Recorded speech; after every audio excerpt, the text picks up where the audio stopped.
Bonjour, aw bɛɛ lajɛlen ni ɲankuma. Tunga lafiya mɔgɔw ka cité numéro 2 a Banankɔrɔni o tɔgɔ sɛbɛn daminɛna.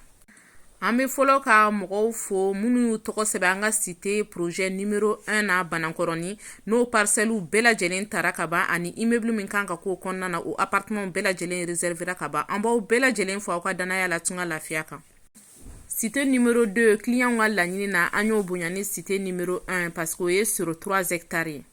N'a sɔrɔ i bɛ fɛ ka parcelle sɔrɔ tunga lafiya kan ni cité numéro 2 la Banankɔrɔni i b'i teliya k'an contacter an ka numéro WhatsApp kan n'o bɛ commentaire la an ka publication bɛɛ lajɛlen kan sur nos différents réseaux sociaux. Donc a b'aw teliya k'aw tɔgɔ sɛbɛn pour que aw b'aw ka parcelle réserver.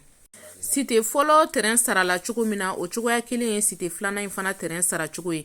Terrain ninnu sɔngɔ ye 4 500 000 francs CFA titre foncier don.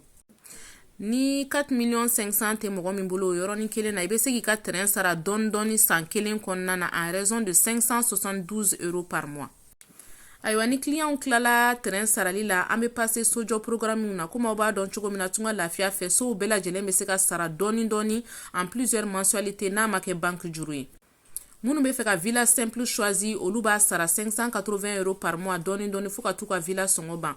Minnu bɛ fɛ ka étage fana choisi olu b'u ka étage sara 780 par mois dɔɔni fo ka t'u ka étage sara ka ban.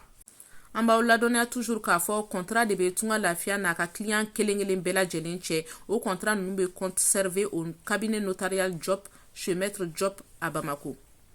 Tunga lafiya pour chaque Malien de l'extérieur une maison à l'intérieur.